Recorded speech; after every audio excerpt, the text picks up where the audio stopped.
श्रोता प्रेमियों, मैं राम सागर शास्त्री आप लोगों के समक्ष एक प्रसंग रखने जा रहा हूं, दशरथ जन्म।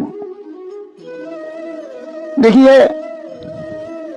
एक बार की बात है, मुनि तृणबिंदु तपस्या कर रहे थे कि मुनि तृणबिंदु कीन तप भारी, डर पे इंद्र देव यसुरारी।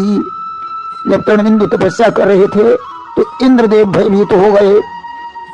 उन्होंने हरिणी अप्सरा को बुलवाया और कहा, हरिणी अप्सरा बुलाई, मुनि को भंग करहु तप जाई। हरिणी से कहा, जाओ तृणबिंदु की तपस्या भंग करो। आज हरिणी तपस्या भंग करने के लिए चली है।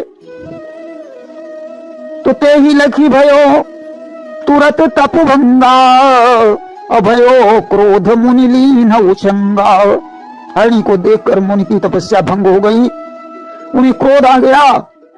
आज उन्होंने तुरंत श्राप दे दिया कि तुरत श्राप ते ही दीन गहाई, अभोग पाप मनुज तनु पाई। श्राप दे दिया, जा हरिणी, तूने हमारी तपस्या भंग की, अब तुम मनुष्य का तन पाकर दुख भोगेगी। और ते ही कहा वचन अमोघ तुम्हारा, कस हुई है उद्धार हमारा। हरिणी ने निवेदन किया, महाराज आपका वचन अमोघ है, मेरा उद्धार कैसे होगा?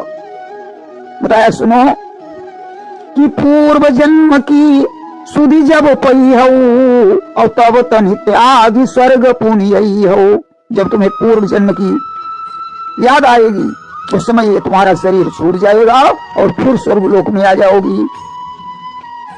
ऐसा होगा कब? कहा, सुनो, स्वर्ग से माल जब ही गिर जाई, और सो तब परई कंठ माह आई। जब स्वर्ग से एक माला गिरेगी जो तुम्हारे गले में पड़ जाएगी, उस समय उस माला को देखकर तुम्हें स्वर्ग की याद आएगी और तुम्हारा ये शरीर छूट जाएगा। निरखी स्वर्ग की याद सतई है, और तुरंत ही तोर छूटी तनुजई है। आज ऐसा कहा, और फिर तुम करी हो स्वर्ग बिहारा, अवश्य हुई है उद्धार तुम्हारा, और फिर से तुम स्वर्ग में आ जाओगी। आज सजनों, वही हरिणी नाम की अप्सरा जननी सो मानव तनु पाई, और जगमाह इंदुमती कहलाई। उसने इंदुमती के रूप में जन्म लिया। आज के साथ उसका विवाह हो गया।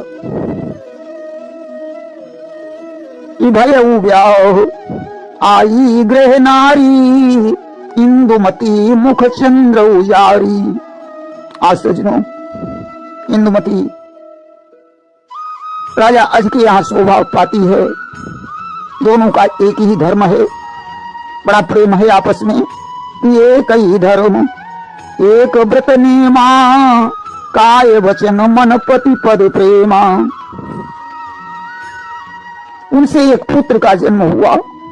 पिता ते जन्मो पुत्र अनूपा, और यही जानत जग दशरथ भूपा।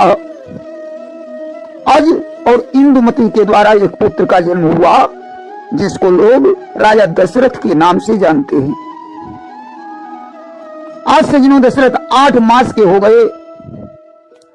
8 मास के हो गए जब वे दशरथ लाल, हरिणी के दिन स्वर्ग में व्याकुल थे सुरपाल। उधर हरिणी अप्सरा के बगैर इंद्रदेव बेचैन थे। एक दिवस की बात है, रानी आंगन के बीच में टहल रही थी। स्वर्ग लोक से इंद्र देख रहे थे। एक दिवस कर रही थी आंगन बीच विहार, स्वर्ग लोक से दृश्य सुरपति रहे निहार।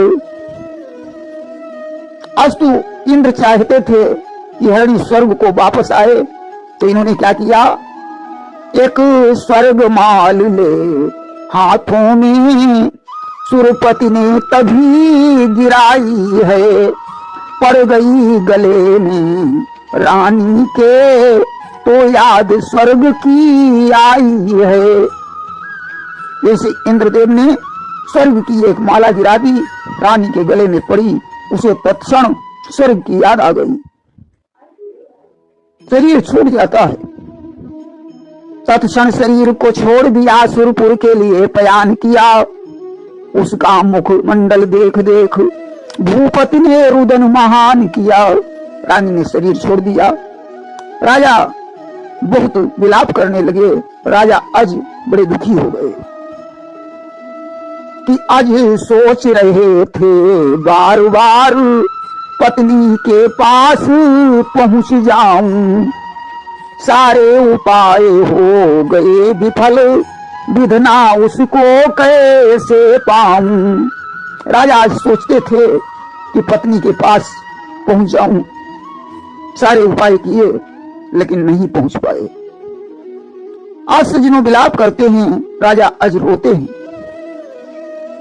कि हे प्रिय छोड़ तुम चली गई, मुझे अवधनाथ का क्या होगा। यह नन्ना मुन्ना बालक है, अब इस अनाथ का क्या होगा। हे प्रिय तुम तो चली गई, लेकिन ये नन्ना मुन्ना 8 वर्ष का बालक ये तुम्हारे बगैर कैसे रह सकता है। स्वर्ग धाम ले नहीं गए उस नारी के प्राण, किंतु विवश भूपति हुए हो न सका कल्याण। आज स्वर्ग धाम से इंदुमती के प्राण लेने के लिए वापस गए हैं, लेकिन राजा आज विवश हो गए। उस समय गुरु वशिष्ठ जी आ गए। गुरुवर वशिष्ठ ने आकर के फिर राजा को समझाया है, यह दुनिया आनी जानी है, जग का रहस्य प्रगटाया है। उस समय गुरुवर वशिष्ठ ने संसार का रहस्य प्रकट किया कि दुनिया में कोई अमर नहीं है, सभी को आना है जाना है। गुरु मरुधनुआ को बुलवाया, दशरथ को गोद गहाया है, पालन पोषण का भार सभी अब उनके ऊपर आया है। गुरु मरुधनुआ को बुलवाया, दशरथ को गोद दे दिया। आज मरुधनुआ उस बच्चे का पालन पोषण करने लगे। वर्ष 18 के हुए जब दशरथ महिपाल, अब नपियों कहने लगे बेटा राज संभाल। जब 18 वर्ष के राजा दशरथ हो जाते हैं, उस समय अज ने कहा पुत्र अब तुम राज्य काज देखो, मैं संन्यास लूंगा। आज राज्याभिषेक कर देते हैं पुत्र का और स्वयं संन्यास के लिए चले जाते हैं।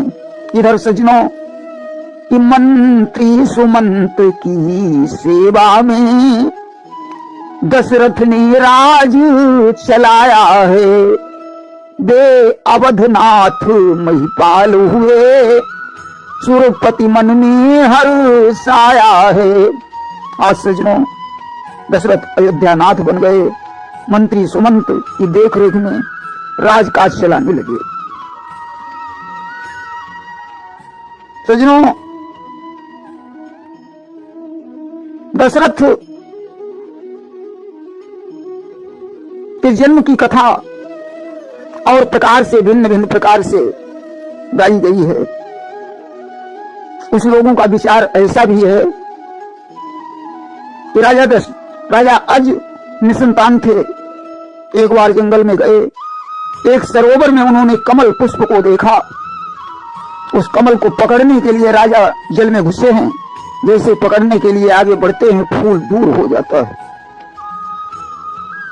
सजनों उस समय आकाशवाणी होती है, तुरंत गगन वाणी हुई, क्यों करते हो भूल, निसंतान हो इसलिए नहीं मिलेगा फूल। हे राजन ऐसी भूल मत करो, तुम निसंतान हो, इस फूल के काबिल नहीं हो। सजनों राजा ने भगवान शंकर का बड़ा पूजन किया, शिव प्रसन्न हो गए। हो कर प्रसन्न शिव शंकर ने राजा को देवर दान दिया, फिर धर्मराज को बुलवा कर संतति के हेतु विधान किया। भगवान शिव ने इन्हें पुत्र होने के लिए आश्वासन दे दिया। धर्मराज को बुलवाया और धर्मराज से कहा, तुम अज को संतान प्राप्ति कराओ। धर्मराज ब्राह्मण बने, पूर्वन नप की आस, सरयू तट पर कुटी ने करने लगे निवास। धर्मराज जी आज अपनी पत्नी के सहित ब्राह्मण बनकर सरयू के तट पर कुटी बनाकर उसमें निवास करने लगे हैं।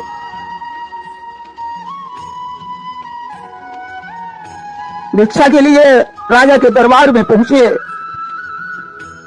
कि भिक्षाम देही द्वारे आवाज लगाई है, अंदर से थाल मोतियों का दासी लेकर के आई है। भिक्षाम देही ऐसी आवाज लगाई। राजा आज के यहाँ दासी मोतियों की का थाल लेकर के वापस बाहर निकली। आज सजनों थाल को देने के लिए उसने हाथ बढ़ाया। धर्मराज जो ब्राह्मण का वेश बनाए हुए थे उन्होंने इनकार कर दिया, जाओ राजा को यहां भेज दो। आज महाराज वापस लौटे हैं। महाराज ने आज स्वर्ण मुद्राएं देनी चाहिए। धर्मराज ने कहा, नहीं, ये स्वर्ण मुद्राएं तुम्हारी नहीं, ये सब धन प्रजा का है। ऐसा करो, तुम मजदूर बनकर अपनी कमाई करके मुझे कुछ पैसा दो। आज क्या हुआ कि बन कर मजदूर अवधपति ने संध्या तक करी कमाई है, तब मजदूरी के बदले में एक कौड़ी नृप ने पाई है। शाम तक राजा ने मजदूरी की, एक कौड़ी प्राप्त हुई। आज उस कौड़ी को लेकर राजा वापस लौटे। राजा आज ने वो कौड़ी ब्राह्मण को देनी चाहिए। कौड़ी हाथ से छूट गई, जमीन में गिरी, गड्ढा हो गया।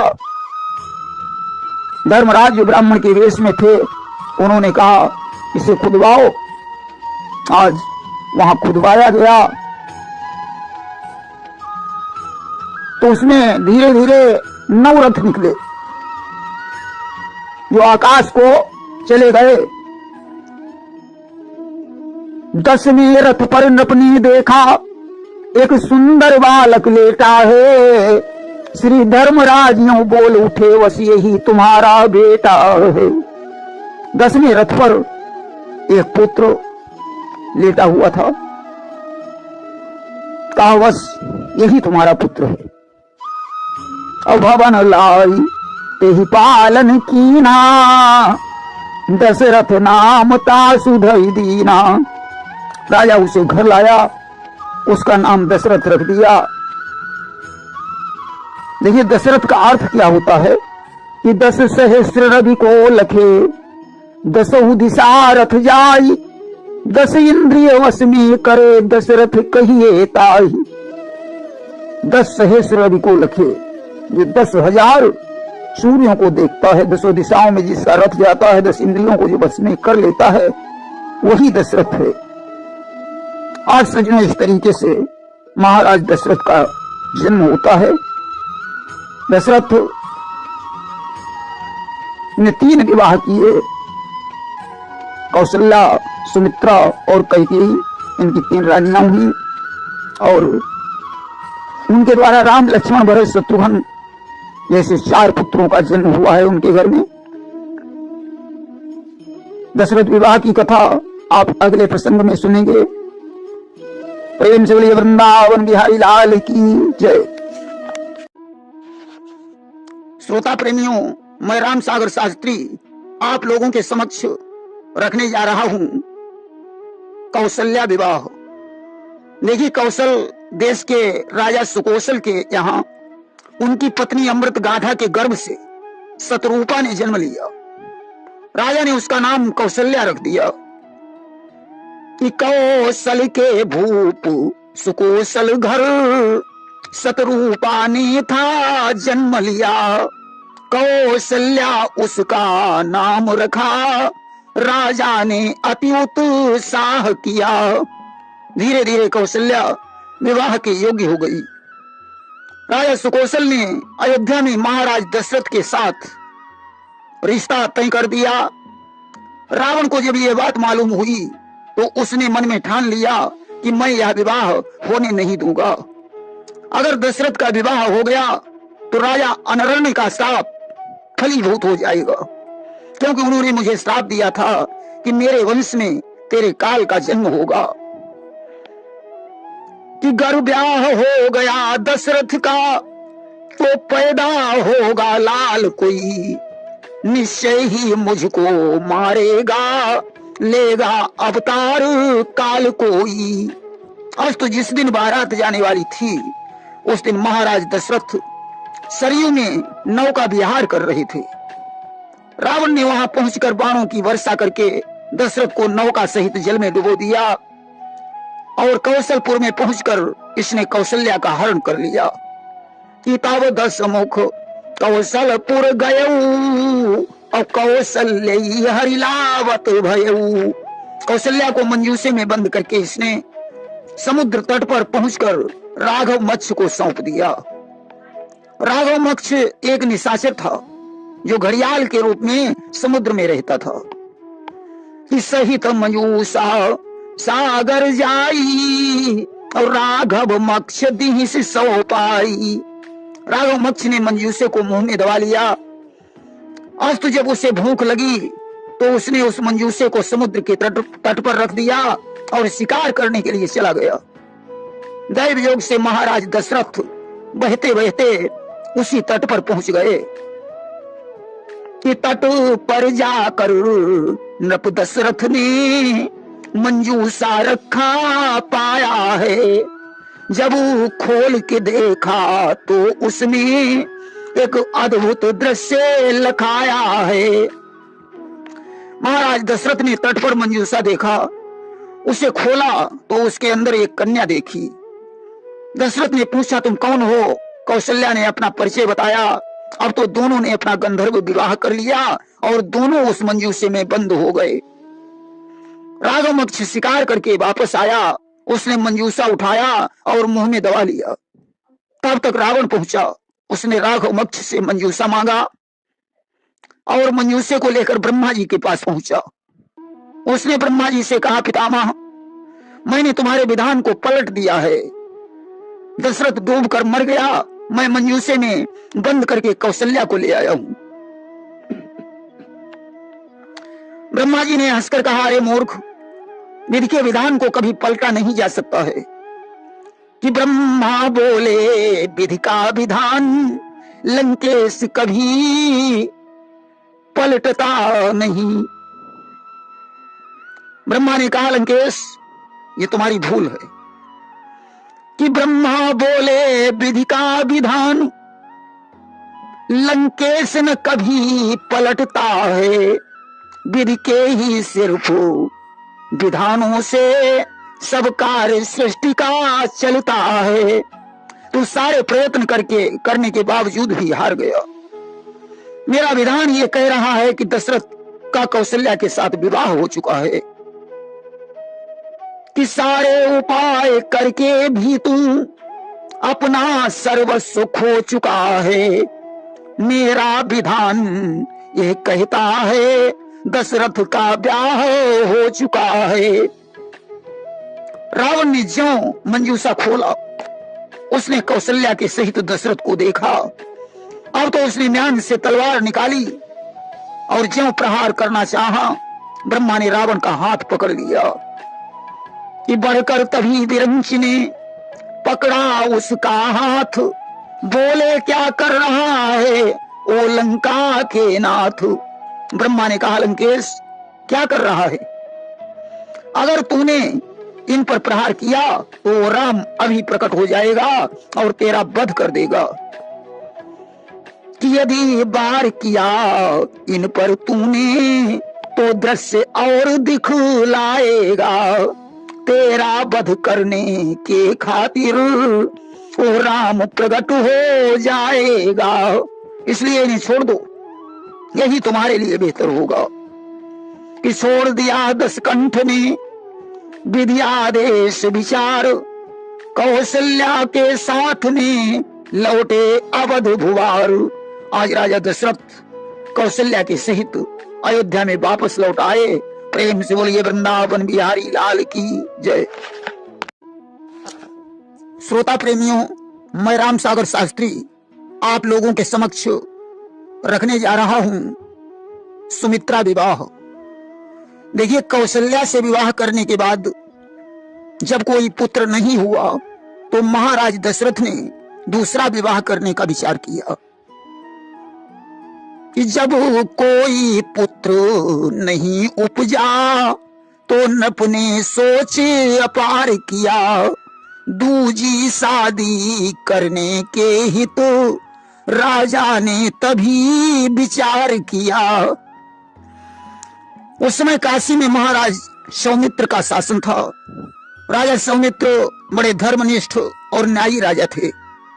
उनकी पुत्री का नाम सुमित्रा था। कि काशी में थे सौमित्र भूप, उनकी एक सुता सुमित्रा थी, सुंदर सुशील गुणवान और मन से भी परम पवित्रा थी। सुमित्रा ने महाराज दशरथ के प्रभुत्व की चर्चा सुन रखी थी, अतः उसने निश्चय कर लिया था कि स्वयंवर में मैं दशरथ को ही जयमाला पहनाऊंगी।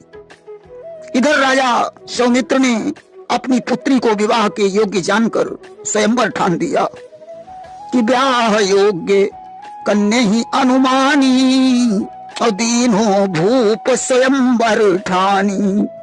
उन्होंने अनेकों राजाओं के पास स्वयंवर का संदेश भेजा।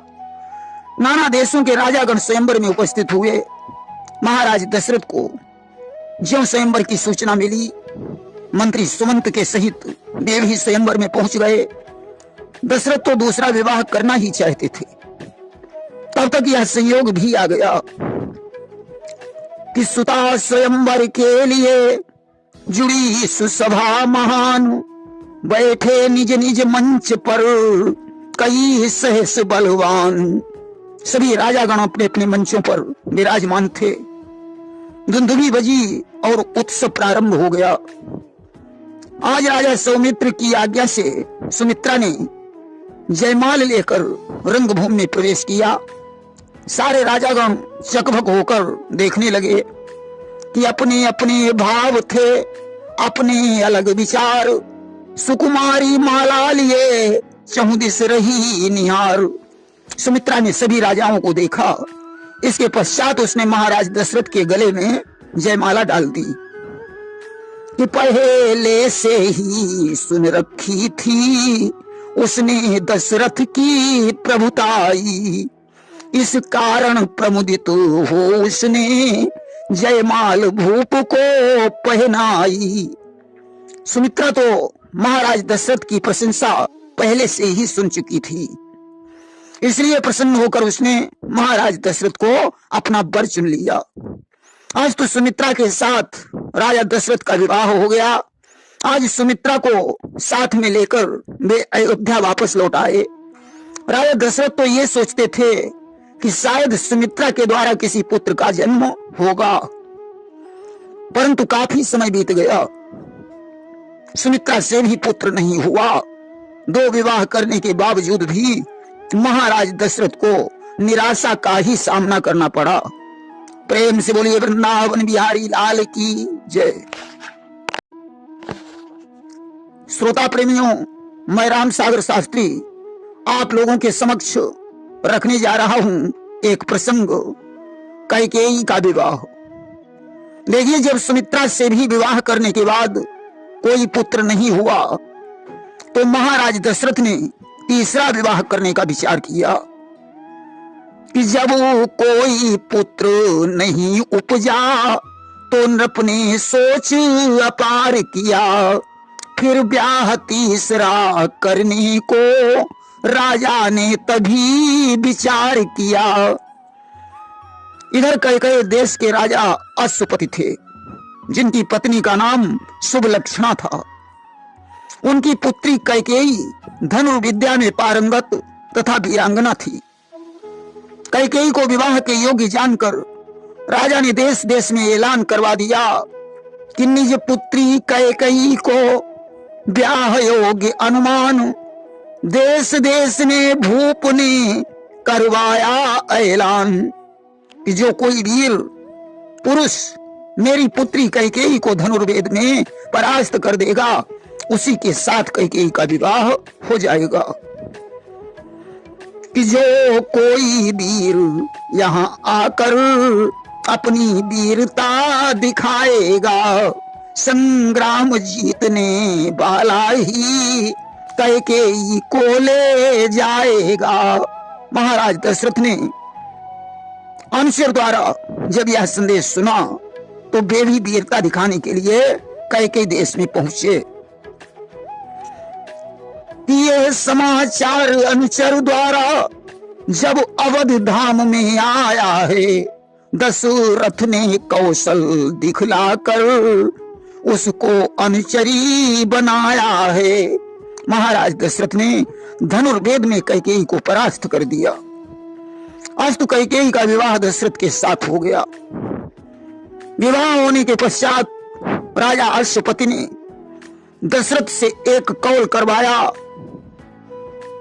कि कर दिया ब्याह, फिर यूं बोले प्रण एक और लेना होगा, इसका ही पुत्र नृपति होगा, यह वचन तुम्हें देना होगा। अश्वपति ने कहा, राजन, तुम्हारे राज सिंहासन का अधिकार कैकेयी के ही पुत्र को मिलना चाहिए। महाराज दशरथ ने इस शर्त को स्वीकार कर लिया। राजा अश्वपति के एक भाई थे बृहदस्सु, जिनके घर में एक कुबड़ी कन्या का जन्म हुआ था। उन्होंने उसका नाम रेखा रख दिया, जिसे मंथरा के नाम से जाना जाता है। बृहदस्सु ने विवाह के बाद दशरथ से कहा कि मेरी तो ऐसी इच्छा है कैकेयी बने महारानी, उसकी सेवा करने के ही तो यह रेखा बने नौकरानी। मेरा ऐसा विचार है कि कैकेयी महारानी बने, उसकी सेवा करने के लिए मेरी बेटी रेखा उसकी दासी बन जाए। मंथरा कैकेयी के साथ में ही रहती थी। कारण राजा अश्वपति ने अपनी पत्नी का परित्याग कर दिया था। अश्वपति पशु पक्षियों की भाषा जानते थे। एक बार वे सरोवर के पास अपनी रानी सुबलक्षणा के सहित बैठे हुए थे। वहां हंस हंसनी आपस में बातचीत कर रहे थे। उनकी बातों को सुनकर राजा अश्वपति हंसने लगे। ये हंस हंसनी कर रहे थे आपस में बात, सुनकर उनकी बात को हंसे तुरंत नरनाथ। राजा अश्वपति को ऐसा वरदान था कि इस राज को जिस दिन तुम बता दोगे, उसी दिन तुम्हारी मृत्यु हो जाएगी। कि राजा कैकेयी को मिला था ऐसा वरदान, बतलाया इस राज को तो न बचेंगे प्राण। रानी सुबलक्षणा ने कहा, स्वामी, हंस और हंसनी क्या बातें कर रहे हैं? राजा ने कहा, प्रिय, यह राज मैं तुम्हें यदि बता दूंगा तो मेरी मृत्यु हो जाएगी। कि रानी ने फिर भी हठ ठानी, यह राज बताना ही होगा, मर जाओ चाहे मिट जाओ, पर भेद बताना ही होगा। रानी ने हठ ठान ली, चाहे कुछ भी हो जाए तुम्हें ये राज बताना ही पड़ेगा। अब तो राजा अश्वपति को क्रोध आ गया। उन्होंने हाथ में हंटर उठाया और कर मई लई चाबुक बिकराला, अमारी उधेड़ी दीन सब खाला। राजा ने हंटरों से रानी की खाल खींच ली और अपने देश से निकाल दिया। कैकेयी उस समय बहुत छोटी थी। अस्तु कैकेयी की देखभाल मंथरा ने की थी। देखिए मंथरा कुंवरी क्यों पैदा हुई। मंथरा राजा बल की बहन और विरोचन की पुत्री दुंदुभी थी। विरोचन से जब देवता लोग परेशान हो गए तो इंद्र ने ब्राह्मण बनकर उससे शीश का दान मांग लिया, इसलिए यह इंद्र से नाराज रहती थी। जब सिंधु मंथन में समुद्र के तट पर देवासुर संग्राम छिड़ा, दैत्य परेशान होकर दुंदुभी की शरण में पहुंचे, उस समय दुंदुभी ने इंद्र को छोड़कर सभी देवताओं को नागपाश में बांध लिया। इंद्र भागकर भगवान विष्णु के पास पहुंचे। विष्णु ने इंद्र को गरुणास्त्र प्रदान कर अपनी शक्ति इंद्र में निहित कर दी। अस्तु इंद्र ने वहां पहुंचकर गरुणास्त्र के द्वारा नागपाश को काटकर देवताओं को आजाद करवाया और दुंदुभी को ललकारा कि गरुण अस्त्र से काट कर नागपाश तत्काल, ललकारा उस देवी को ओ दुष्टा चांडाल। गुस्से में आकर इंद्र ने उसकी पीठ पर वज्र का प्रहार किया, जिससे उसकी पीठ में कुंवर उत्पन्न हो गया।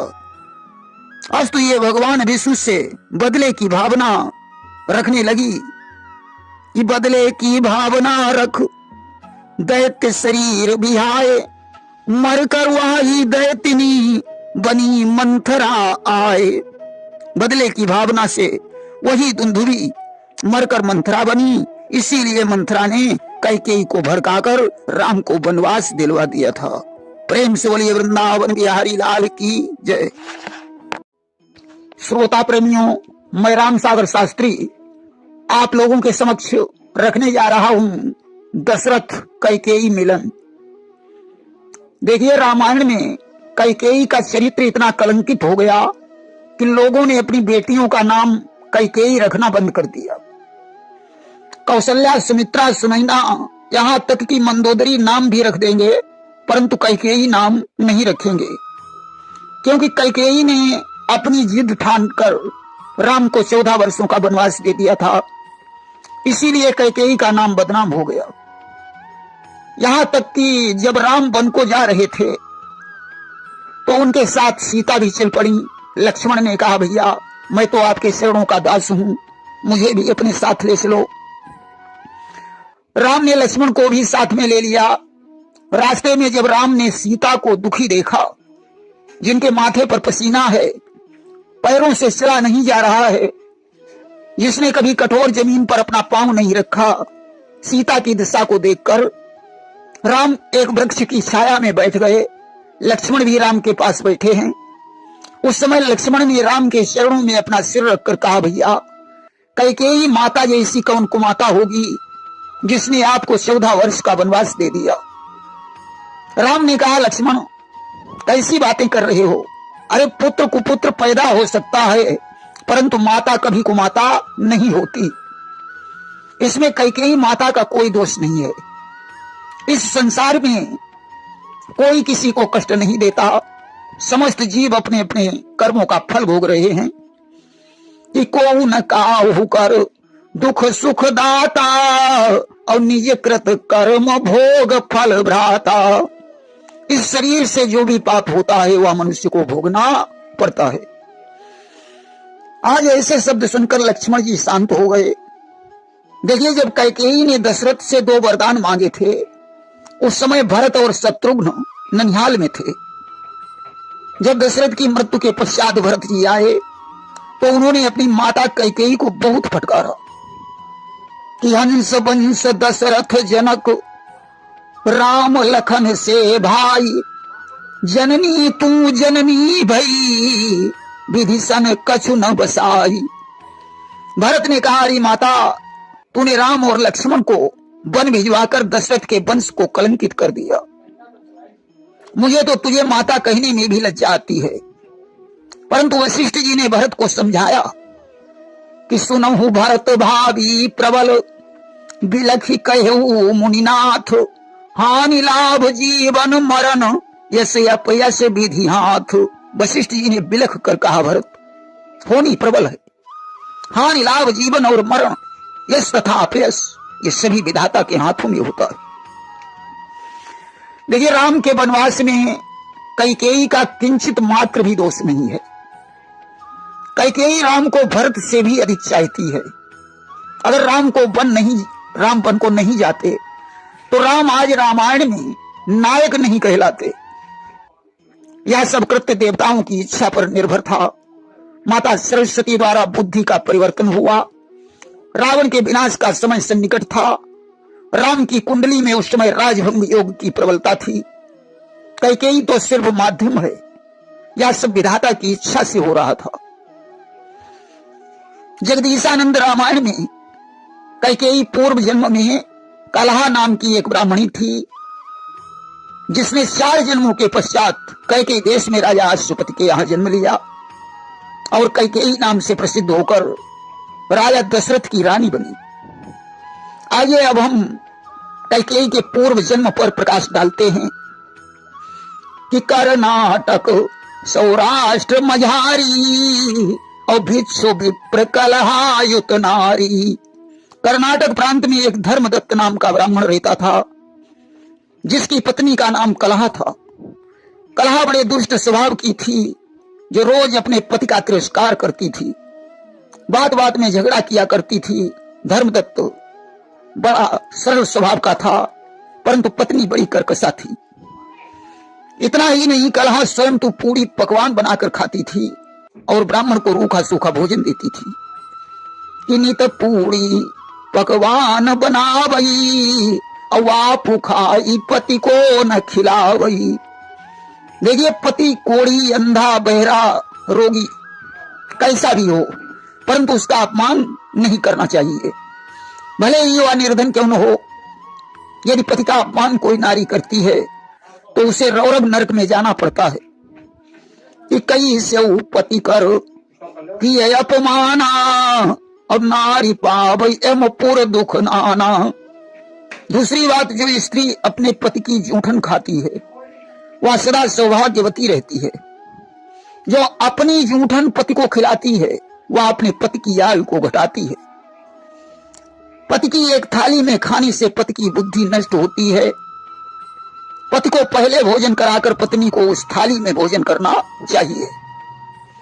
कलहा स्वयं तो पूरी पकवान बनाकर खा लेती है, बाद में रूखा सूखा भोजन पति के आगे रख देती है।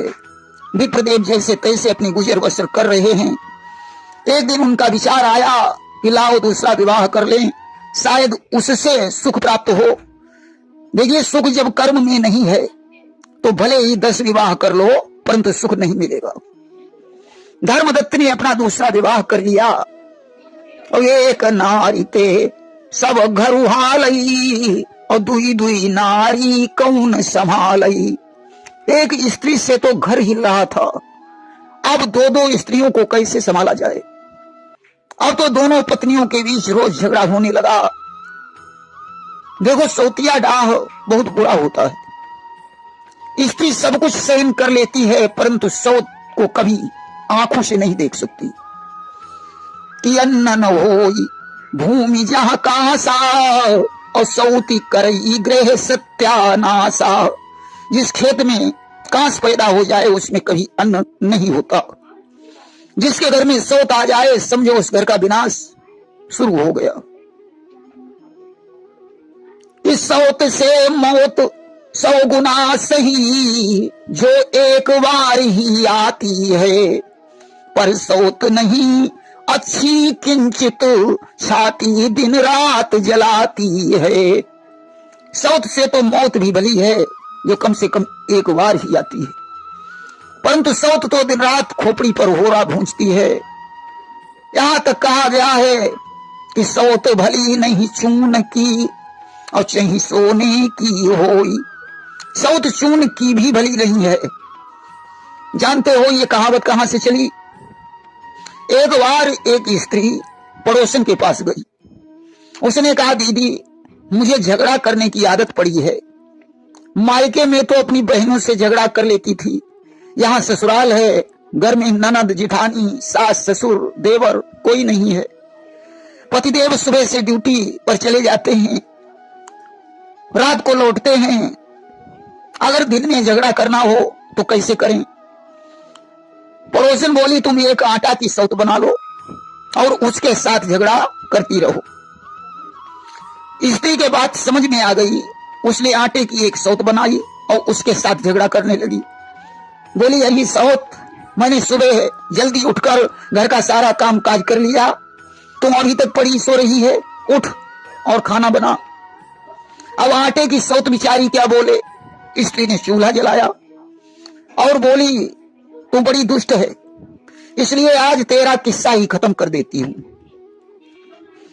कि तुम चूल्हे में दूंगी जलाए बैरिन सौतनिया, तुम चूल्हे में दूंगी जलाए बैरिन सौतनिया, कि पड़े पड़े तू हुक्म चलावे काम काज के पास न जावे, तेरी सूरत न हमको सुहाए बैरिन सौतनिया, तुझे चूल्हे में दूंगी जलाए बैरिन सौतनिया। आज मैं तुझे चूल्हे में झोंक दूंगी, सारा झंझट समाप्त हो जाएगा। ऐसा कहकर जब उस स्त्री ने सौत को चूल्हे में डाला, आटे के अंदर एक नमक की कंकड़ी थी। नमक चटका और उसकी एक आंख में लगा, आंख फूट गई। अब तो स्त्री बिलबिला कर रह गई। उसने कहा अब कहा जब आटे की सौत थी तब तो मेरा ये हाल हुआ, सचमुच की सौत होती तब तो प्राण लेकर ही मानती। कलहा भी आज जब अपनी सौत से लड़ते लड़ते उब गई तो उसने एक दिन जहर खा लिया और अपना प्राणांत कर दिया। कि कलहा मरी जहर विष खाई, यम के द्वार पहुंची जाई। कलहा मरकर जब यमराज के पास पहुंची, यमराज ने चित्रगुप्त को बुलाकर उसके कर्मों का लेखा जोखा किया। चित्रगुप्त ने कहा महाराज ये स्त्री रोज अपने पति का अपमान करती थी, इसने अपने पति के साथ कभी अच्छा व्यवहार नहीं किया। देखिए एक बात सुन लो, जो लोग अकाल मृत्यु से मरते हैं उनको प्रेत योनि प्राप्त होती है। यमराज ने कलहा से कहा अरे दुष्टा, तूने अपने पति का अपमान करके 4 जन्मों को बिगाड़ लिया है। कि पति अपमान करई जो नारी, 4 जन्म पावई दुख भारी, बकी सूकरी बिल्ली सोई, 4ठे जन्म राक्षसी होई। तुझे 4 योनियों में जन्म लेना पड़ेगा, बगुली, सूकरी, बिल्ली और राक्षसी। इसके बाद तुझे मानव शरीर प्राप्त होगा। अस्तु कलहा ने 4 योनियों को भोग कर कैकेयी देश के राजा अश्वपति के यहाँ जन्म लिया और जिसका नाम कैकेयी पड़ा। कि 4 जन्म यही भांति बिताई, अपनी कैकेयी की सुता कहाई। राजा अश्वपति को बड़ी प्रसन्नता हुई। कैकेयी से बचपन में 2 अपराध हो गए थे। कैकेयी को 2 ऋषियों का श्राप लगा हुआ था, जिसमें एक श्राप तो कैकेयी के लिए वरदान और दूसरा श्राप अभिशाप बन गया। राजा अश्वपति के यहाँ अक्सर संत महात्मा आया जाया करते थे। एक बार वहां एक संत आ गए, राजा ने उनका स्वागत सत्कार किया। रात में जब संत सो गए तो कैकेयी ने काजल की डिब्बी से पूरा काजल निकालकर अपने हाथों में लपेट लिया और संत के मुंह पर पोत दिया। संत जी जाग गए और उन्होंने कैकेयी को श्राप दे दिया कि तूने मुख काला किया मेरा, ले श्राप न खाली जाएगा, तुझको कलंक लागे सा, जो मुंह न दिखाया जाएगा।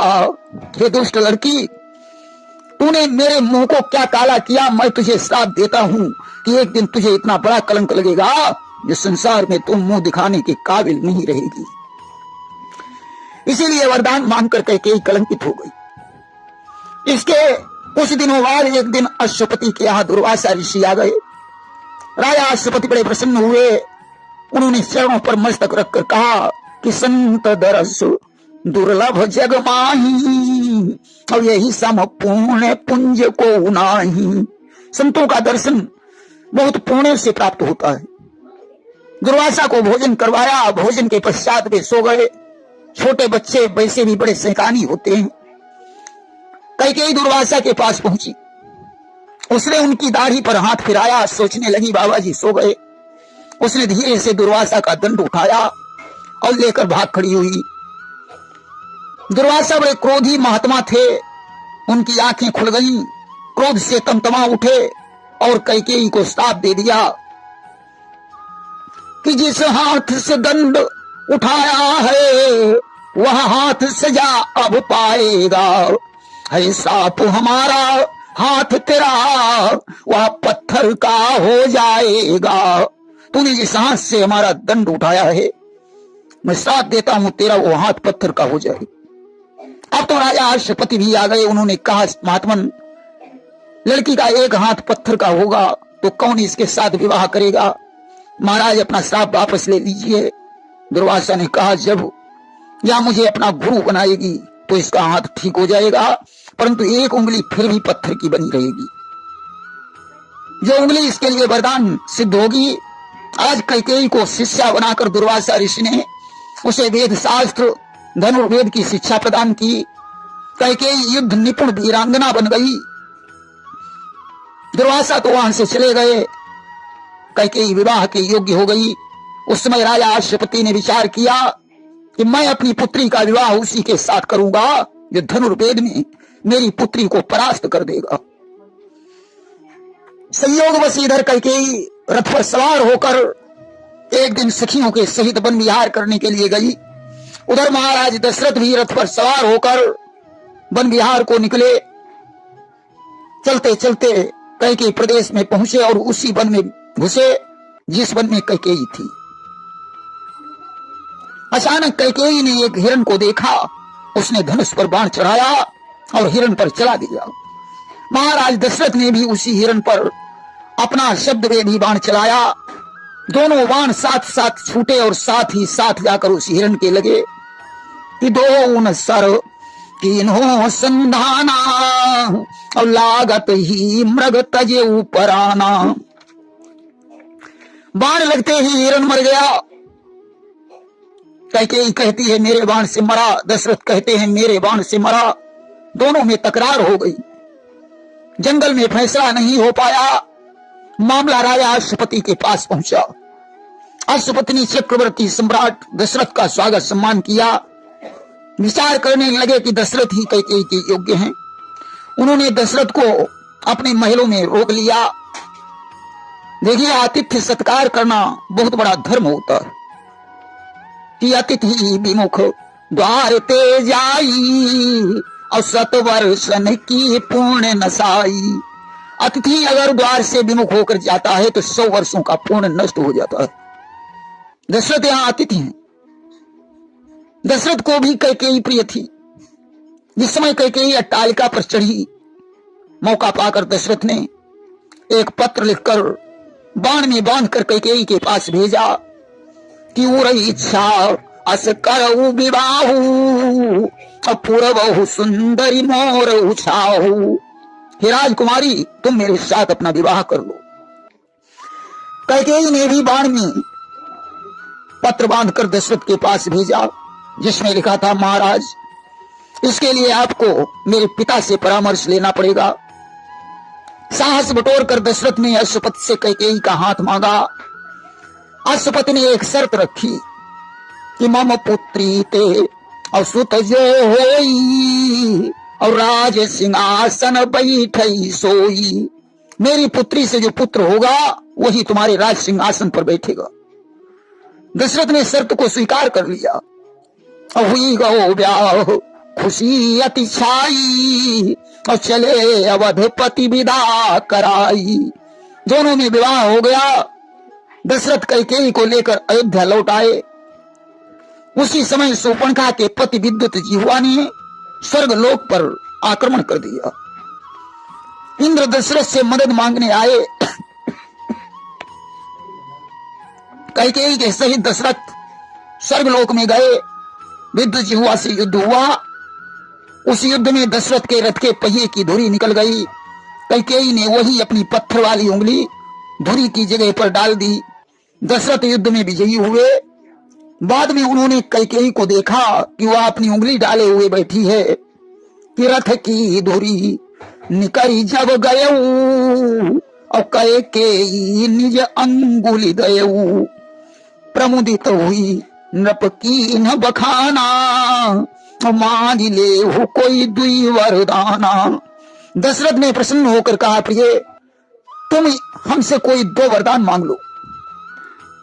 और कैकेयी तब बचन उचारा कि नाथ रहे बर मोर उधारा। अब ही मांग के काम की हैं और अवसर परे मांगी हम लिए हैं।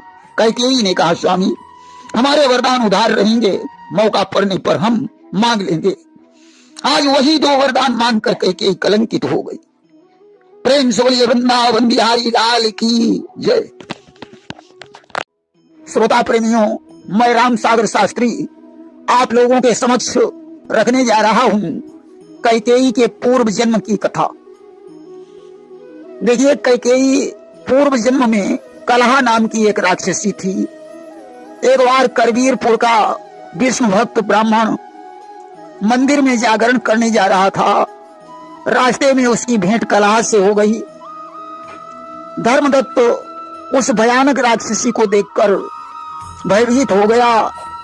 विचार करने लगा, ये राक्षसी मुझे मार डालेगी। आज उसने तुलसी मिश्रित जल राक्षसी पर छिड़क दिया। अब तो जल के छिड़कते ही कलहा को अपने पूर्व जन्म की याद आ गई। वह ब्राह्मण से हाथ जोड़कर कहने लगी, विप्रदेव, पूर्व जन्म में मैं कर्नाटक सौराष्ट्र प्रांत में भीष्म नाम के ब्राह्मण की पत्नी थी। मेरा नाम कलहा था। मैं रोज अपने पति के साथ झगड़ा किया करती थी। स्वयं तो पूरी पकवान बनाकर खाती थी और ब्राह्मण को रूखा सूखा भोजन पकड़ाती थी। परेशान होकर हमारे पतिदेव ने दूसरा विवाह कर लिया। अब तो हमारी सौत के साथ रोज लड़ाई होने लगी। मैंने विचार किया कि ऐसी जिंदगी से तो मर जाना ही बेहतर है, इसलिए मैंने जहर खाकर अपना प्राणांत कर दिया। मरकर जब मैं यमराज के पास पहुंची तो उन्होंने चित्रगुप्त से मेरे कर्मों का लेखा जोखा करवाया और हमसे कहने लगे कि हे दुष्ट नारी, तूने अपने जीवन में कोई शुभ कर्म नहीं किया है। स्त्री को किसी प्रकार के पति का अपमान नहीं करना चाहिए। आत्महत्या से बड़ा कोई पाप नहीं होता। तूने आत्महत्या की है, इसलिए तो ये प्रेत योनि प्राप्त होगी। पति से चुराकर जो नारी किसी वस्तु का भोजन करती है उसे बगुली की योनि प्राप्त होती है। जो स्त्री पति के साथ विवाद करती है उसे सुकरी बनना पड़ता है। जो स्त्री पति से छुपाकर पूरी पकवान बनाकर स्वयं खाती है, पति को नहीं देती, उसे बिल्ली बनना पड़ता है। अभी तो तुझे प्रेत योनि में ही जाना होगा। ऐसा कहकर यमराज ने प्रेत बनाकर मुझे मृतलोक में भेज दिया। मुझे इस योनि में बहुत कष्ट हो रहा है। इधर मैं भोजन की तलाश में आई थी। यह सब हमारे कर्मों का फल है। आज मैं आपका दर्शन करके कृतार्थ हो गई हूं। ये विप्रदेव शरणागत हूं, इस पापिन पर उपकार करो। अपने तपबल की शक्ति से जैसे भी हो उद्धार करो। ये विप्रदेव, प्रेत योनि के पश्चात मुझे बगुली, सुकरी और बिल्ली भी बनना पड़ेगा। आप तपस्वी हैं, कृपा करके मुझे इन सारी योनियों से मुक्त करा दीजिए। धर्मदत्त ने कलहा का दुख देखकर अपनी आधी पूर्ण कलहा को प्रदान कर दी और ज्यों उसके ऊपर जल छिड़का, कलहा के शरीर में आग लग गई। उसका शरीर जलकर भस्म हो गया और कलहा दिव्य रूप में प्रकट हो गई। उसी समय देवलोक से भगवान विष्णु के पार्षद विमान लेकर आ गए। कलहा धर्मदत्त को प्रणाम करके विमान में बैठ गई। विष्णु दूतों ने कहा कि धर्मदत्त, तुमने भगवान की बड़ी तपस्या की है, इसलिए शरीर छोड़ने के पश्चात तुम्हारा अयोध्या में जन्म होगा और तुम चक्रवर्ती सम्राट दशरथ कहे जाओगे। तुम्हारी दोनों पत्नियां कौशल्या और सुमित्रा बनेगी। इस कलहा को तुमने आधा पुण्य प्रदान करके इसे मुक्त किया है, इसलिए कलहा तुम्हारी तीसरी पत्नी कैकेयी बनेगी। तब तक या स्वर्ग में विहार करेगी। जब इसका पूर्ण क्षय हो जाएगा तब यह पृथ्वी पर कैकेयी के रूप में अवतरित होगी। अस्तु धर्मदत्त ही दूसरे जन्म में राजा दशरथ हुए। उनकी दो पत्नियां कौशल्या और सुमित्रा के नाम से प्रसिद्ध हुई। कैकेयी ने कैकेयी देश के राजा अश्वपति के यहाँ जन्म लिया। संयोगवश दशरथ और कैकेयी का विवाह हो गया। देखिए, इस शरीर से जो भी पाप होता है वह मनुष्य को भोगना पड़ता है कि जो पातक कायाते होई कभी न भुगते छूटे नहीं कोई। किसी भी स्त्री को पति के प्रतिकूल नहीं चलना चाहिए।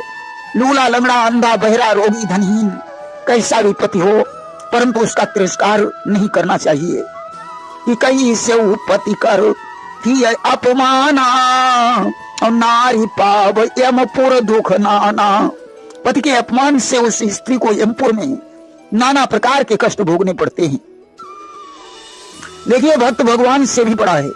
भगवान अपने भक्त को हमेशा मान रखते हैं कि प्रबल प्रेम के पाले पड़कर प्रभु को नियम बदलते देखा। खुद का मान भले टल जाए भक्त का मान न टलते देखा। भक्त के आगे भगवान को भी अपनी प्रतिज्ञा तोड़नी पड़ती है। देखिए, जब कोई भगवान का भक्त मनुष्य की कर्म की रेख को मिटाना चाहता है तो उसकी पुण्य खर्च होती है। अकाल मृत्यु से मरने वाले को प्रेत योनि में ही जन्म लेना पड़ता है। आनंद रामायण से लिया गया यह प्रसंग श्रवण करने से मनुष्यों के समस्त पाप नष्ट हो जाते हैं। प्रेम से बोलिए सियावर रामचंद्र की जय।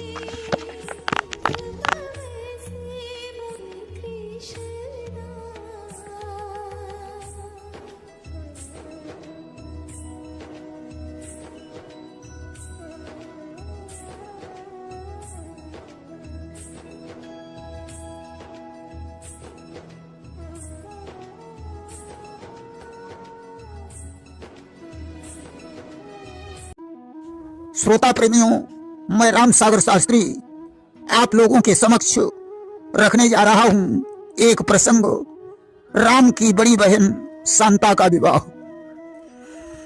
देखिए, रावण ने दशरथ और कौशल्या का विवाह रोकने का बड़ा प्रयास किया, परंतु लाचार हो गया। विवाह हो जाने के बाद इसने ब्रह्मा जी की तपस्या की। ब्रह्मा जी प्रकट हो गए। उन्होंने रावण से कहा, वत्स वरदान मांग लो।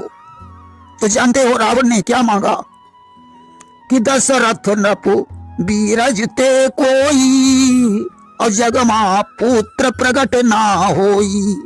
रावण ने कहा, ब्रह्मन, दशरथ के वीर से संसार में कोई पुत्र न उत्पन्न हो, मुझे यह वरदान देने की कृपा करें। आज रावण का वचन सुनकर ब्रह्मा जी दुखी हो गए, परंतु ये वो मस्त कहना पड़ा। वरदान देकर ब्रह्मा जी अंतर्ध्यान हो गए कि सुनी ब्रह्मा अतिशय दुख माना और एव मस्तु कही की न पयाना। धीरे धीरे समय चक्र आगे बढ़ा। कौशल्या के द्वारा एक कन्या का जन्म हुआ। गुरु वशिष्ठ ने उसका नाम शांता रख दिया।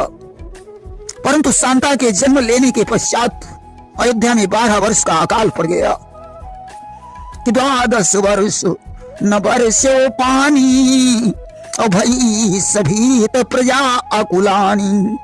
अब तो प्रजा में त्राही त्राही मच गई। आज महाराज दशरथ चिंता में डूब गए।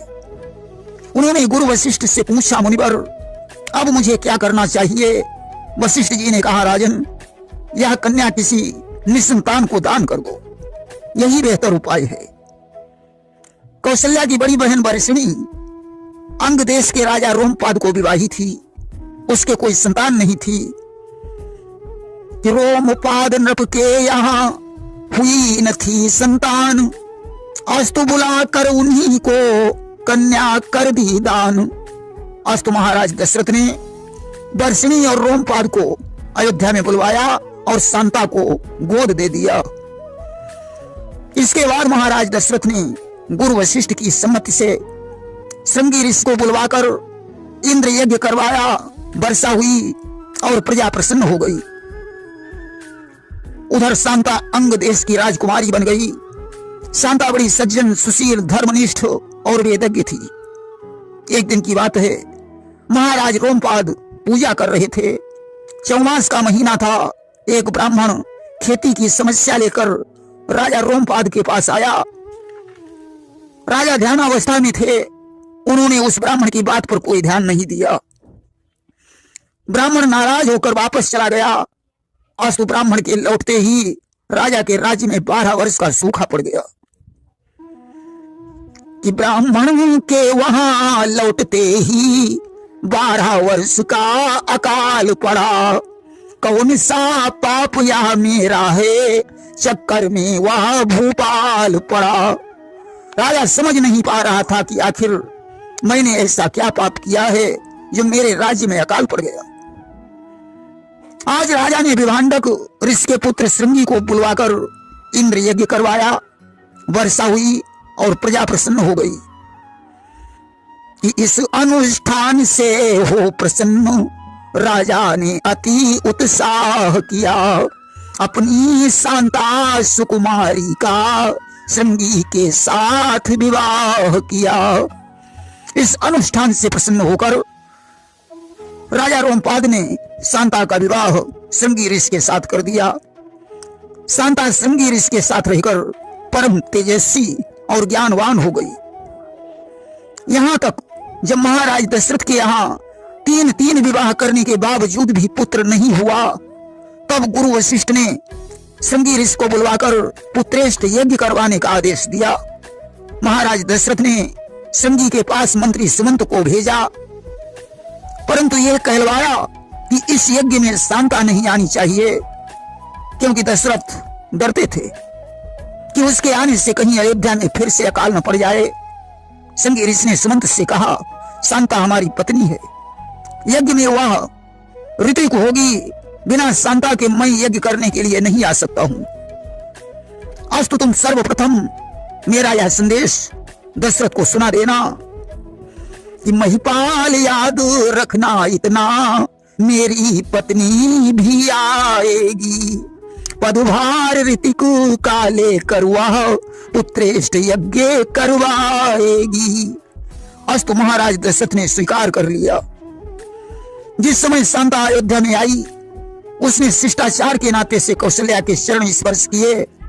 आज माता अपनी बेटी को नहीं पहचान पाई कि पहचान न पाई कौशल्या, यह अपनी सुता शांता है। माँ की ममता क्या होती है, बेटी का हृदय जानता है। शांता के मुखमंडल पर अपूर्व तेज था। शांता ने कहा, मां क्या तुम मुझे भूल गई? अरे मैं ही तुम्हारी पुत्री शांता हूं। ये परिचय सारा बतलाते ही कौशल्या को सुधि आई है। मुख चुम्बन करके बार बार छाती से सुता लगाई है। आज परिचय जानकर माता का हृदय आनंद से भर गया। उसने शांता का मुख चूम कर अपनी छाती से लगा लिया और कहा, बेटी मुझे क्षमा करना, मैं तो तुम्हें भूल गई थी। तब तक महाराज दशरथ भी आ गए। उन्होंने कौशल्या से पूछा। कौशल्या ने कहा, स्वामी यह अपनी पुत्री शांता है। कि दशरथ को भी आश्चर्य हुआ, मन ही मन उसे प्रणाम किया। यह अपनी सुता शांता है, राजा ने भी पहचान लिया। आज महाराज दशरथ ने शांता को मन ही मन प्रणाम किया, परंतु इस चिंता में डूबे रहे कहीं राज्य में फिर से सूखा न पड़ जाए। गुरु वशिष्ठ ने दशरथ को उदास देखा और कहा, राजन चिंता करने की जरूरत नहीं है, अब सूखा नहीं पड़ेगा, क्योंकि श्रृंगी ऋषि जिस भूमि पर अपना चरण रखते हैं उस भूमि में वर्षा और समृद्धि होती है। आज दशरथ के विकार को दूर कर पुत्रेष्ट यज्ञ का प्रारंभ करवाया। शांता ऋतिक बनकर यज्ञ का कार्य देख रही थी।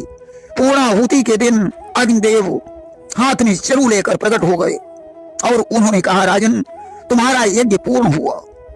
और यहाँ विभाति देव नृप जाई और जथा योग विधि भाग बनाई। यहाँ हवि रानियों में भाग बनाकर बांट दो, इससे तुम्हारे यहाँ 4 पुत्रों का जन्म होगा। अस्तु उस हवि के द्वारा महाराज दशरथ के यहाँ 4 पुत्रों का जन्म हुआ। प्रेम से बोलिए वृंदावन बिहारी लाल की जय।